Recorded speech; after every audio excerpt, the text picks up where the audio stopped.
Hello and welcome to another episode of Snakes Territory. I'm Jesse Friedman alongside Jack Sommers. And Jack, we have seen some bad weekends over the course of the last 25 years with this franchise. I'm not going to say this past weekend was the worst of all of them, but when you have your best starting pitcher go down with Tommy John surgery, that news came out early in the weekend, and you also get swept by the Cincinnati Reds. It's hard for things to be much worse than they are right now for the Diamondbacks. It was an unbelievable weekend. I mean, the hits just kept coming the entire time. It was probably just about the worst 72 hours this franchise has had in a while now. That's the easiest way to put it. We'll get into the Corbin Burnes news later in the show. Obviously, that's a huge story with Corbin officially needing Tommy John surgery. But we want to start talking about this Reds series, which was really just ugly all the way around, Jack. The Diamondbacks were outscored 21-6, as you see on the screen here. They were in two of the three games. There was a blowout in there, the Saturday game. I guess one of the two Saturday games, they lost 13-1. That was uncompetitive. But the first game of the series, they were ahead, and then they wound up losing that game. And then a similar story on Sunday in the finale. They had a 2-0 lead, and they ultimately lost that game 4-2. Yeah, I mean, the first game of the series, it just has to be stated once again. I believe that the Diamondbacks were hosed. They were absolutely thoroughly robbed in that game. That game should not have proceeded beyond the bottom of the fifth. The conditions were already that bad by the bottom of the fifth. There was no need to continue playing. Why Major League Baseball and the umpiring crew decided to proceed there is inexcusable. Torey Lovullo was rightfully pissed and, gave everything that he could as far as, screaming and yelling and fighting and protesting. But at the end of the day, that he just couldn't control that. I want to be on the record. The conditions were already bad enough by the bottom of the fifth. There was no reason to continue playing. And so what considerations and deliberations did they make? Everybody with an internet connection could look at, weather.com and just see the amount of rain coming, how thick those clouds were. It didn't take, a meteorologist to know.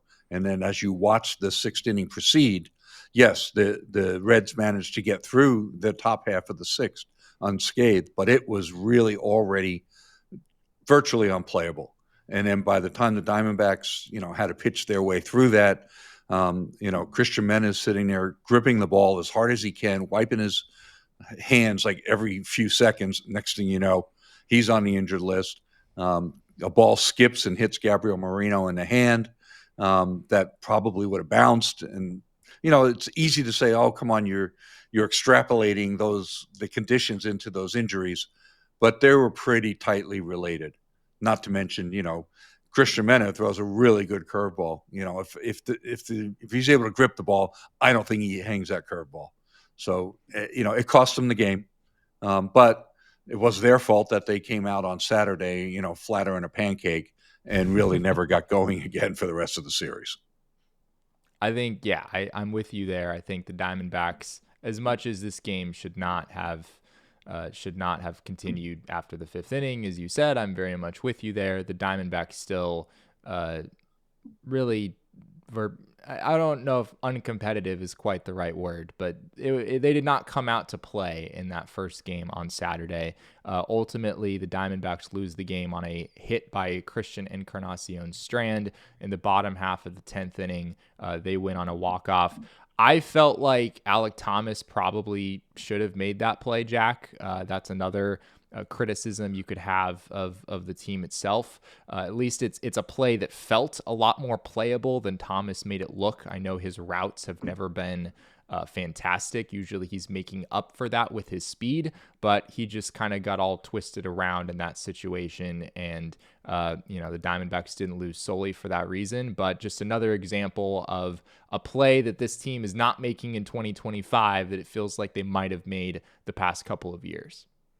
Yeah, I mean, I felt kind of bad for Ryan Thompson too because he'd pitched a really good ninth inning, came Yeah. in, got out of a jam left by Murillo. I mean, who's walked three batters in consecutive outings now.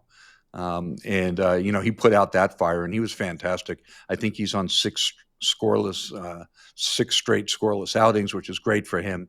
Most of them have been in low leverage, but he pitched well. Just a line drive to center field. There's not a whole lot you can do about that. But that's, if you want to look for a silver lining to that dark, dark, dark cloud, that was it for that first game. Yeah, looking for silver linings the rest of the series is difficult, as Jack has disappeared from the screen. There we go, he's back. Eduardo Rodriguez, though, was pretty good in the Friday game. 5 innings, 6 hits, only 2 runs allowed. Obviously, with Corbin Burnes no longer in the rotation for a long time, Eduardo Rodriguez becomes all the more important. This was his first outing off the injured list, and Jack, I thought he looked pretty decent. He was in trouble in a couple of different innings and found his way out of it. I know he also gave up a 2-run home run as well. But by and large, this was a pretty nice outing for Eduardo in his first game back. Yeah, I mean, if you lock his next 18 starts in exactly that, I would accept it. That it was acceptable. It wasn't great. It wasn't awesome, but it was certainly playable, and he pitched well enough to let his team win.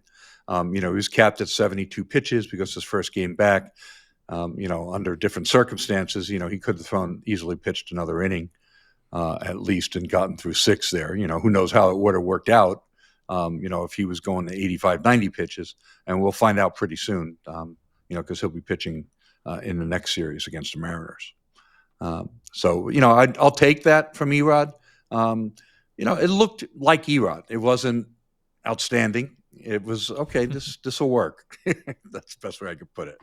Yeah, and frankly, that's a big step in the right direction, because most of what we saw from Erod prior to him going down with the injury was not, you'll take this. It was an ERA over 7, right? So Eduardo just being able to eat some innings and keep you in a baseball game, that was a big step in the right direction for sure. Not a step in the right direction, though, Jack, for Ryne Nelson, as he started Saturday game in this series, I guess the second Saturday game, and he just was frankly pretty terrible. 3+ innings, 4 hits allowed, 7 runs, 4 walked, 3 strikeouts.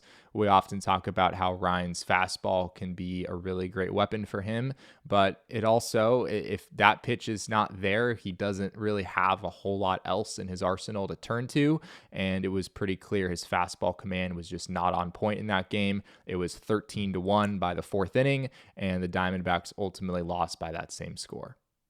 Yeah, none of his command was on. I mean, he wasn't landing any of his breaking pitches either, especially, in that first inning. So, I mean, it was unfortunate again, to see him. Jesse and I joked off air, maybe we were both right, because we were having a debate about Nelson and Fought and, which pitcher is, likely to do better or worse here. And, at this point, neither one of them are pitching very well. So that was a big blow for the team. They really needed a good start from him, and concerning. I mean, what happened here? Why all of a sudden did he completely lose his command? Hopefully he gets it back, and it's just a one game road, bump in the road. But it better be. That's all I can say. The Sunday game, the Diamondbacks were in it. They were up 2-0 early. Zac Gallen was pitching pretty well until he wasn't, which is something we've said about him a number of different times this season. Jackie was a pitch away from 7 innings and 2 runs allowed, and then he allowed a 2-run home run to Matt McLain. Suddenly, the Diamondbacks were down by 2 runs, and Zac Gallen came away with a final line of 6 2/3, 4 runs allowed, 6 hits, 3 walks, and of course, out of those 6 hits, 3 of them were home runs. And that continues to be a troubling trend for Gallen this season, where he's just very much been bit by the long ball in a way that we're not used to seeing. Gallen has now allowed 14 home runs in 80 1/3 innings this season. Last year, which I think we can all agree, last year was not Zac Gallen at his best, but last year he allowed 13 home runs, so 1 less in almost twice as many innings, 148.1. Home runs, Jack, it feels like are often an unpredictable part of the game. Sometimes it feels like it's a little random, where one year you give up 20, the next year you give up 30, and these numbers just kind of vary. But this is a clearly identifiable issue for Gallen in 2025. Yeah, and I mean, it goes back to command, right? I mean, he had neither command or control, even if it had gotten through 7 innings and had not hung that slider to Matt McLain, he got away with a lot of pitches in the middle of the plate. Yeah. And there were some hard hit balls to the outfield. In this game, Alek Thomas, made a great catch for him. So, I mean, there's a pretty strong case to say that pitching line, had he gotten through 7 innings and 2 runs allowed, would have been a lucky pitching line. Yeah. And it's felt like that a number of times this year, ever since that fantastic outing against the Yankees early in the season, when Gallen has put up, 6 innings and 2 runs or something like that. He often has not really looked dominant even in those games. It's felt like he's just sort of getting by, getting enough soft contact to make it through. Something that stood out to me for him in this game, Jack, he did get some swing and miss on his curveball, 5 whiffs in 8 swings, which sounds great. But the movement on that pitch was a little bit diminished in this outing, and I think has been diminished at times recently as well. He had 2 fewer inches of drop on that curveball in this game than we're used to seeing, and also 2 fewer inches of horizontal break. And that's not great. When you're missing out on 2 inches of movement in both directions, that can be problematic. And I know 2 inches doesn't sound like much, but oftentimes that can be the difference between a hitter hitting a ball to the seats and, just hitting a foul tip or something like that. Sure, absolutely. I mean, diminished may be the best way to describe Zac Gallen's overall 2025 performance. Seems like every time he pitches, he loses a Lamborghini. 5.15 ERA for Gallen on the season as he moves to 4-8. The Diamondbacks certainly need him to step up with Corbin Burnes not in the equation.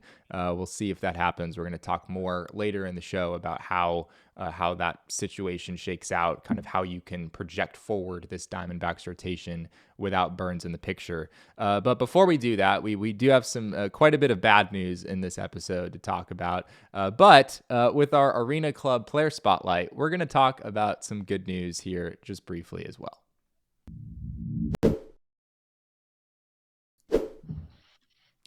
If anything is going right for the Diamondbacks right now, Jack, if you had to pinpoint one player who is doing everything that you could possibly ask of them and more, I think Ketel Marte is probably the easy answer for at least me. He did not have a base hit in the Sunday game, but he walked twice. He has a 21-game on-base streak now.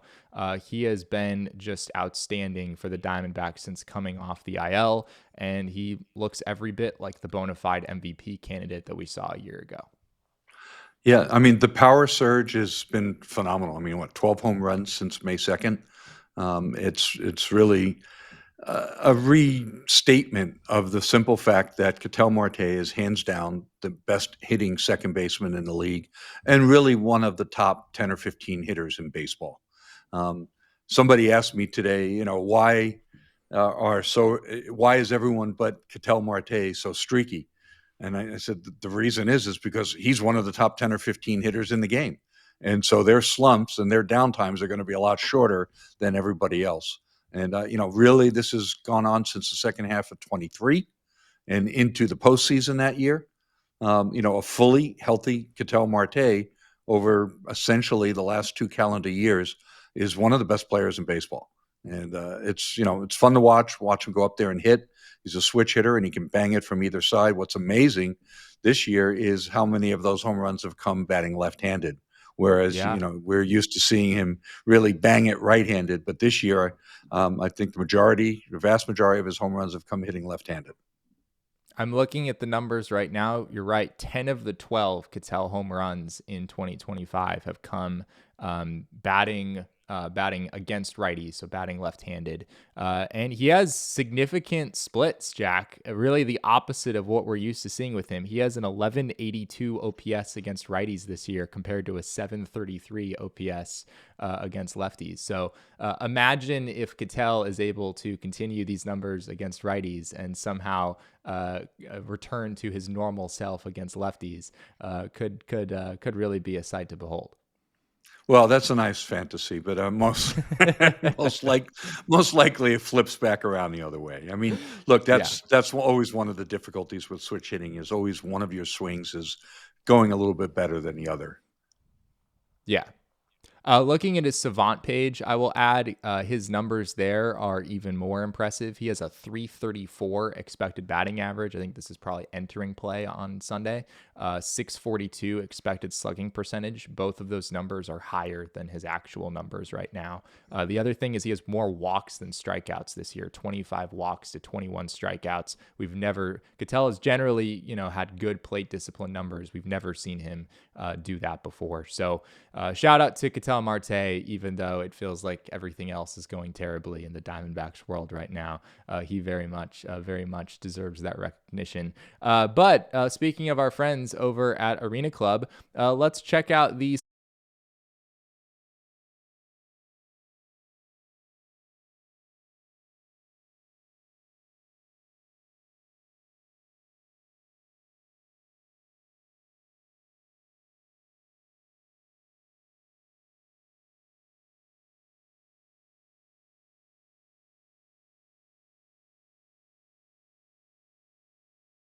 Here, Jack. Wow, Willie Mays, unbelievable. I was a kid when he came to New York at the end of his career to play for the Mets. And while his tenure with the Mets wasn't fantastic, I remember the excitement of him coming over in 1972. It was a lot of fun. I was 13 years old and I was just totally geeked out. But man, 660 home runs. And I mean, like if you look through his baseball reference page, I mean, like he like averaged 10 WAR for a decade. I mean, the guy was just an all-time player, and one of those guys where like it's amazing how many games they were able to play, how consistent he was. Just greatest all-time, center fielder without question, and arguably top three ball player in the history of the game. So that's a great pull. Unbelievable. Good job. I didn't do anything. You're just pressing the button at Arena Club. It's great. If for whatever reason you weren't satisfied with Willie Mays and you wanted Ketel Marte instead, you could use the buyback program from Arena Club to get Ketel Marte's card instead. One of the beautiful benefits over there. Right now, you can get 20% off your first slab pack or card purchase by going to arenaclub.com/foul and use code FOUL. That's arenaclub.com/foul. Code FOUL for 20% off your first purchase. Well, unfortunately, we are now going to go ahead and dive into the lovely Corbin Burnes news that released, I believe it was on Friday. It is now official, Jack, that Corbin Burnes is going to have Tommy John surgery. He's going to, of course, miss the remainder of 2025, as well as quite possibly all of 2026. Maybe he's able to return toward the end of 2026 in a best case scenario. This is not a totally unexpected outcome. You and I talked the other day about how it kind of seemed like this was very much a possibility, but unfortunately, it is now official. Yeah, once I had more time to think about it, while we were waiting for the news on Friday and he was getting a second opinions, I felt like if this is a 50-50 ball, if he's kind of like in the middle of, well, I could go the conservative route and, rest and rehab and see if I can make this work or just go and have the surgery. And thinking about Corbin Burnes and who he is and how process oriented he is and how analytical he is, I felt like, yeah, he's going to choose to have the surgery. So I was not surprised at the end of the day. Just when he was going through that waiting period, you realize, okay, this is probably not totally conclusive. There was even the strange words, it had come out, somebody said on the radio, the MRI was inconclusive. And then Torrey said, the MRI was not inconclusive. Well, as I thought about it a little bit more, I realized what they were saying. So this, terrible news, total gut punch, and really devastating for this organization as well. I mean, Corbin Burnes, quite frankly, he's going to be fine. Corbin Burnes is a very strong-minded individual, and he's going to come back towards the end of 2026, and he's going to continue to be paid over $30 million a year, $35 million a year through, the end of 6 years on his contract. And he's going to be absolutely fine. For the Diamondbacks, for the rest of 2025 and 26, it really throws a massive monkey wrench into their entire plans and everything that they were banking on. I've yet to figure out how they get out of this jam. Everyone knows Zac Gallen, Merrill Kelly are free agents. Right. They invested all that money in Eduardo Rodriguez, and were doing backflips because he went 5 innings and 2 runs allowed. um, you know and all that. They lost all that money investing in Jordan Montgomery, and 2 of their young pitchers that they were really counting on, Brandon Pfaadt and Ryne Nelson, have high ERAs and are not front of the rotation type starters either. So I don't know who's going to start opening day next year. I mean, who's going to be the opening day starter for the Arizona Diamondbacks in 2026? Yeah, I have honestly no idea. At this point, looking at that 2026 rotation, I mean, you figure Ryne Nelson's going to be in it. You figure Brandon Pfaadt is going to be in it. Eduardo Rodriguez, you figure, is going to be in it. And I have no idea who else, or even who the depth options behind those guys would be. Obviously, Tommy Henry, Christian Mena, Yumin Lin. There are some other intriguing arms in the organization, but it's hard to know who of those guys are going to be in position to be, real contenders for a rotation spot come the beginning of 2026. So the long-term ramifications of this are not great, to say the least. The other part of this, Jack, is that Corbin Burnes did have an opt-out after the second year of his contract built into the deal. It was part of their side of the deal, Scott Boras's side of the deal, wanting the ability to leave the contract early, since Corbin clearly took a discount to sign with the Diamondbacks in the first place. I don't know if I'm ready to say Burnes 150% lock it in right now is going to pass on the opt-out and just continue with the 6-year deal, but it feels pretty strongly like that's what's going to happen. I mean, yeah, never say never, right? But who's going to pay him $140 million for the final 4 years? Right. Unless he comes back a little early and he's, there by July 15th and, is great for the rest of the year. But that just doesn't happen. Not coming off Tommy John surgery. Doesn't work that way. I mean, the best you can hope for is that he, makes his way back by August, September, and looks decent enough, and his stuff looks good while he's still trying to find his control and command, and then just gets ready for 26. I mean, that's the way it's going to go. So I can't see him opting out. I would say there's just a slightest sliver of a chance that he does that, and unless he had some big disagreement with the organization about how to process his rehab and decided he wanted out or something, but it just wouldn't make any sense. I have to admit, Jack, that when the Diamondbacks first signed Corbin Burnes, as much as it felt like a slam dunk, like, all right, here's a guy who's been one of the best pitchers in the league for a long time. He has a track record of durability. That, of course, was one of his biggest selling points. In the back of my head, though, given how top free agent starting pitching has performed for this team in recent years, there was a part of me that couldn't avoid the question of all right, how is this somehow going to go south? Seemingly every other free agent starter that this team signs.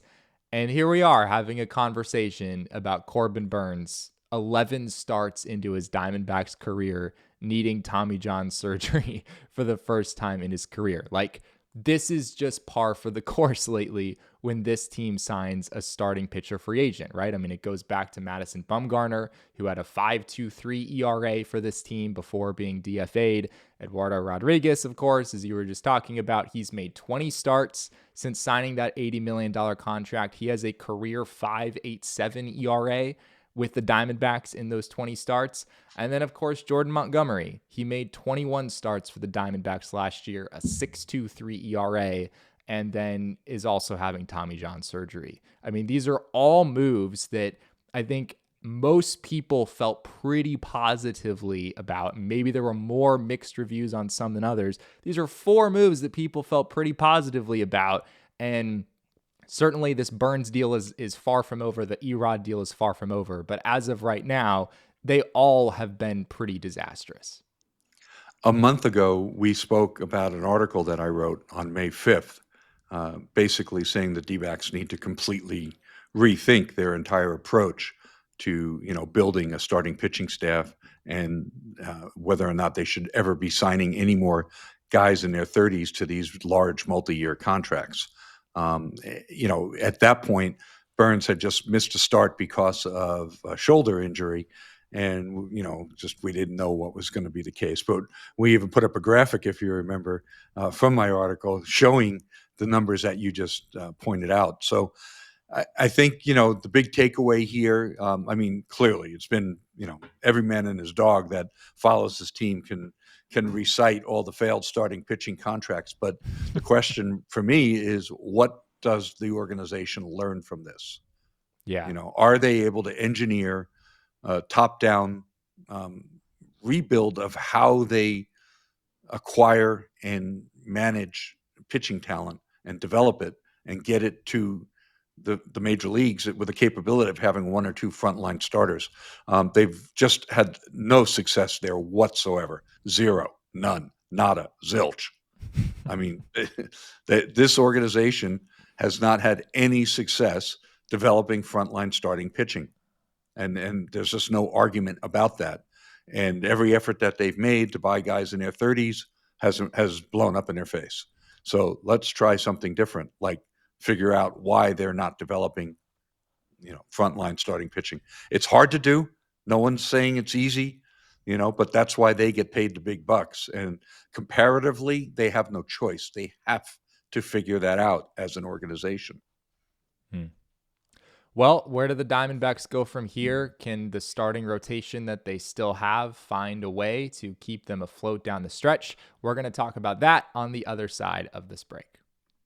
By now, you know about Arena Club. Buy, sell, trade, open up slab packs to get a card that you don't think you could get usually, but the Grails will tell you that, for example, there's an Aaron Judge rookie card in this week's slab packs, so make sure you check those out. No doubt. Those are what you want, the Grails. Mm-hmm. Aaron Judge Grail is awesome, graded, traded if you want, tell you how much it's worth, whatever you want to do. And I'm a big Michael Jordan fan with my 23 shirt on.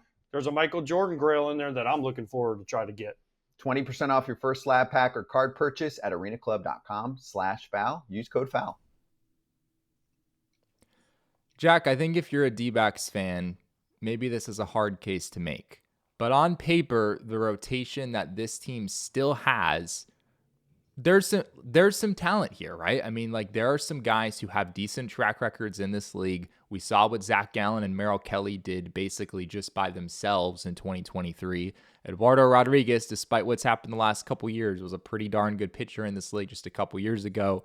Certainly Brandon Pfaadt and Ryne Nelson, their recent outings notwithstanding, have shown some signs of being good pitchers in this league as well. But as we see on the screen here, it's a 4.59 rotation ERA for the Diamondbacks to this point in the year. That ranks 25th in all of baseball.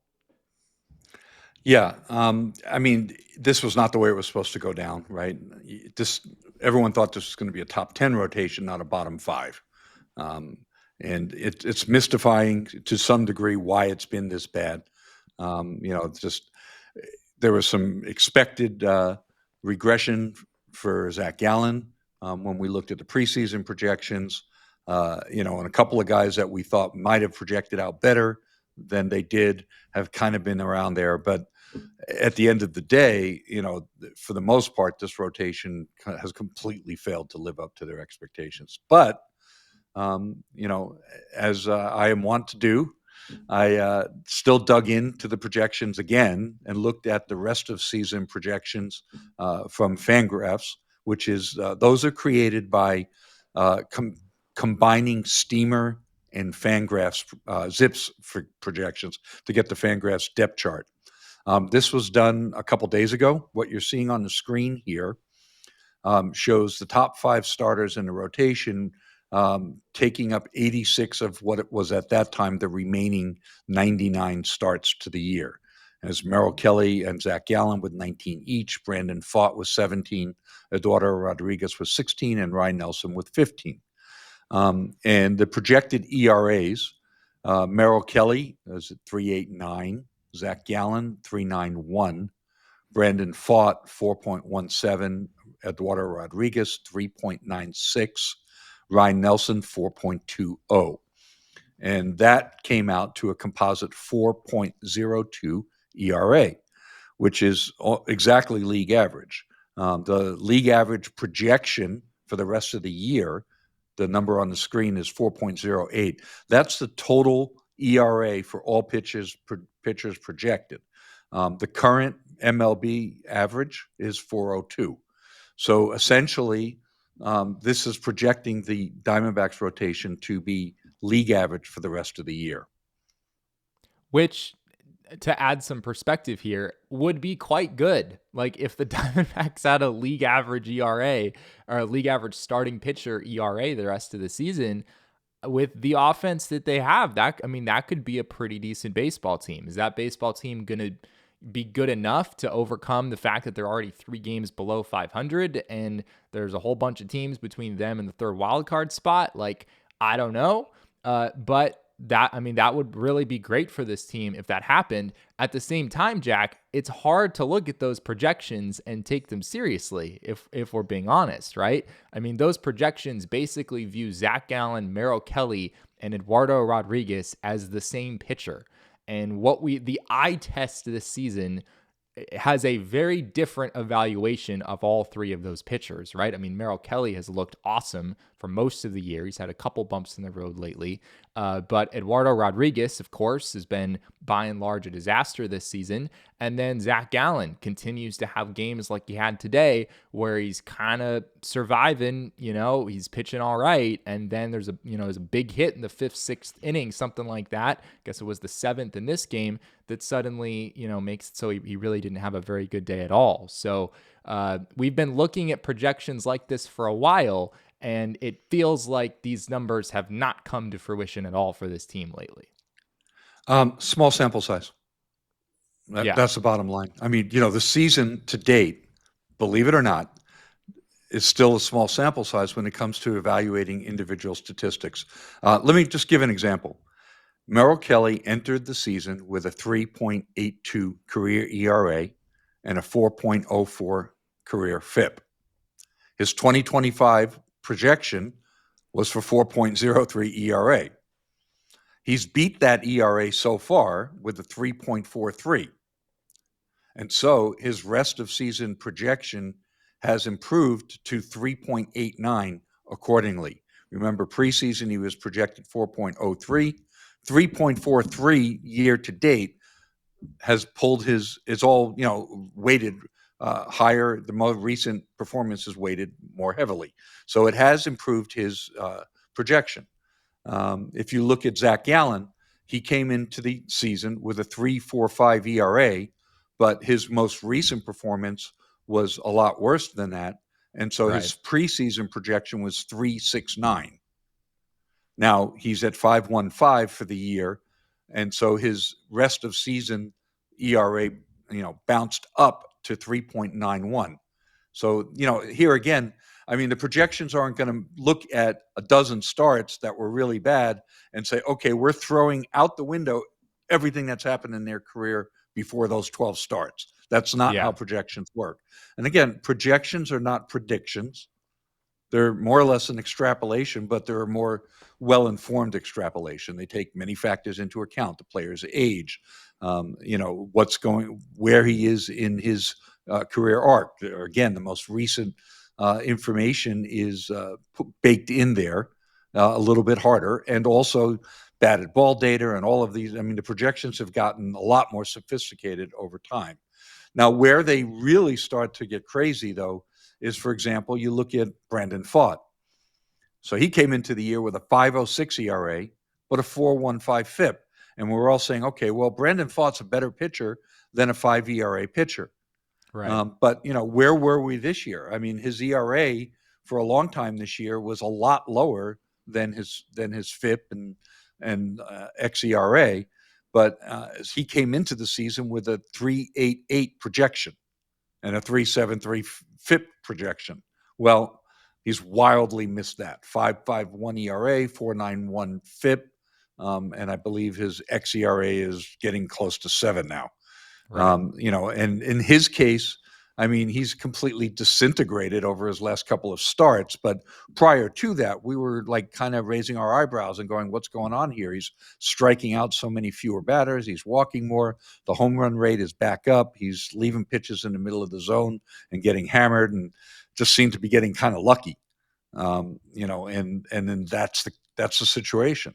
You go to Eduardo Rodriguez. He entered the year with a 4.08 career ERA and a 3.89 FIP. His projection coming into the year was for 3.84. So, like, that's not outrageous. It turned out to be overly optimistic, but it's not crazy to think that a guy with a low fours FIP and xERA could actually produce 4 ERA the rest of the year. And then you get finally, I'll stop at Ryne Nelson. You get to Ryne Nelson, and a lot of people, including myself, I mean, probably were overweighting his second half of 2024. But remember, it all counts, right? So, coming into the season, Ryne Nelson was projected. He had a career 4.57 ERA, and his projection coming in was 4.03. And it was 3.43 before that disastrous start, and now it's up into the fours.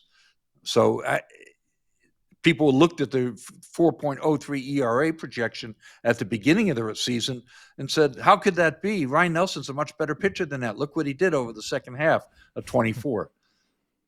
Small sample size, Yeah. And I'm not preaching at you or anybody else. I'm reminding myself, in the course of a career of a starting pitcher who's going to go out there and make anywhere from 80 to 200 career starts, assuming they're reasonably healthy, what's 12 starts? It's a small sample size.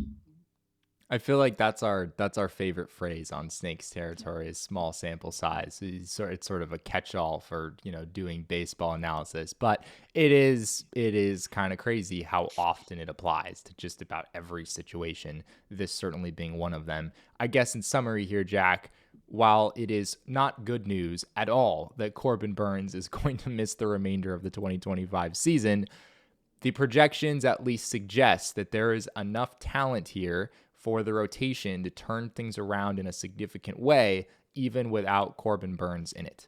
Whether that actually will come to fruition, we will find out. Before we get out of here, we did want to take a look at the standings, since it's been a while since we've done that. Of course, there have been a lot of baseball games played here since we last spoke. Jack, the Diamondbacks are 31-34 through 65 games. They are now 6 games out of the third wild card spot, with 3 teams separating them and the Phillies, who currently occupy that third spot. It's the Reds, who of course just swept them, the Brewers, and the Cardinals all in their way. Interesting to compare this to last year. The Diamondbacks were 30-35 a season ago through 65 games on June 8th, a year ago. But it was a different situation. They were only 2 games out of the third wildcard spot, with just a couple of teams separating them and the postseason. So pretty different situation there. Yeah, our good friend Alex Weiner wrote a really good article, comparing and contrasting last year's team versus this year's team. It's about 6-7 days old, but the gist of it was, it all looks pretty similar on paper as far as the record's concerned, and not all that dissimilar in the standings. But why does it feel so different? And the reason it feels so different is because back then, they didn't have their starting shortstop, their starting center fielder, and 4/5 of their starting rotation had all spent time on the injured list, and 2 of them were going to be out for quite a while. So at that point, it was just like, hold on, stick around 500. When you get all your players back, you'll go on a run. And sure enough, they did. That's not the case here.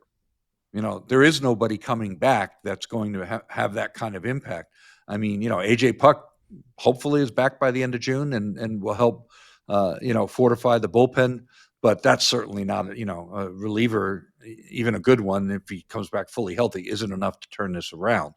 I think that it's just a situation where this seems a lot bleaker. I mean, 6 games out with this many teams in front. The only saving grace here is that they still have so many games against the Giants and the Padres.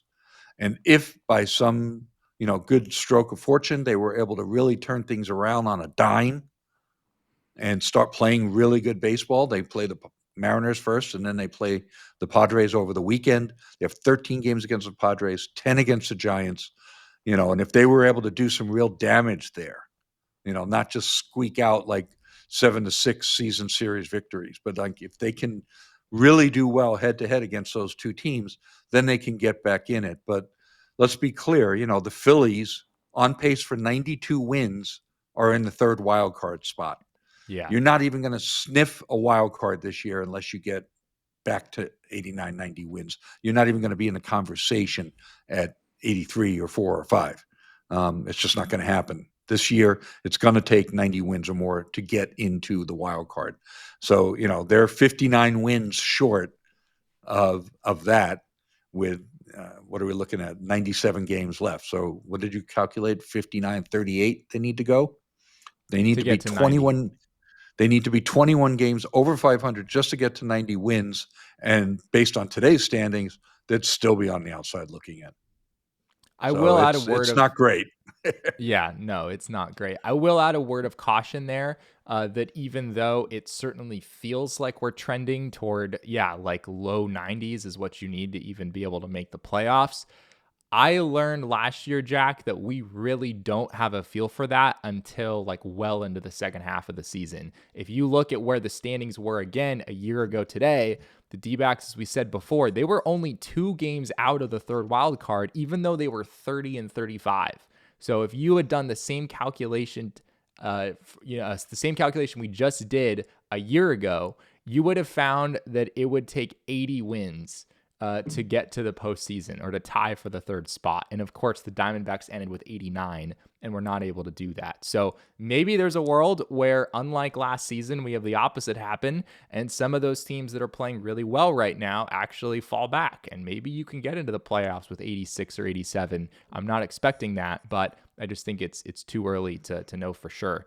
To your point, looking at some of the matchups, of course, we learned last year how important tiebreakers can be. The Diamondbacks have completed their season series with the Cubs and the Nationals. They lost both of those series. They've completed their season series with the Braves, that, of course, being a win, 4-2. The Mets season series is finishing at a tie, 3-3.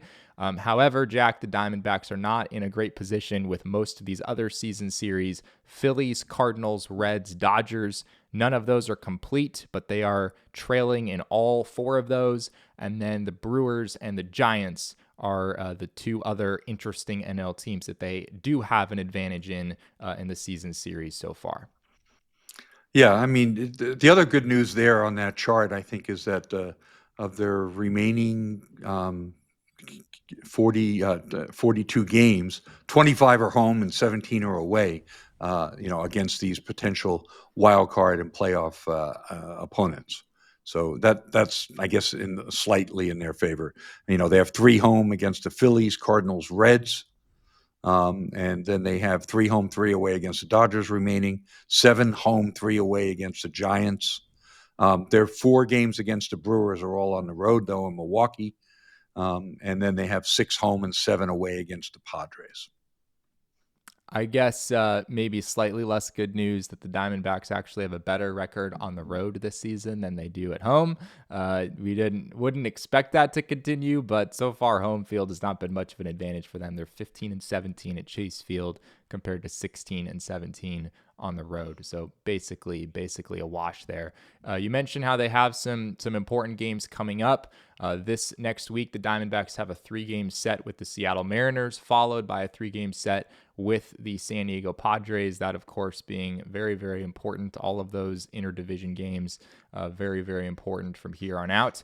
Just to give you all a feel for our show schedule this next week, we certainly apologize for the wait in getting this episode out. I've been traveling the past few days, so appreciate your patience on that front. But this next week, we have a post-game show coming on Monday, so probably very soon after you're hearing this episode. We'll be live Monday night after the conclusion of that first game in the Mariners series, and then we are also expecting to have a show out Wednesday evening after the Mariners series ends, and then either Thursday evening or Friday morning, somewhere in that range, will be our last show of the week hoping to have special guests join us on that episode. So stay tuned. Stay tuned on that front. That's what we have planned here for this next week. But that concludes everything that we have for this episode. Again, we very much appreciate all of you being with us here on Snakes Territory. If you haven't already, be sure to subscribe to our channel here on YouTube. Drop a like, leave a comment. We love hearing from you.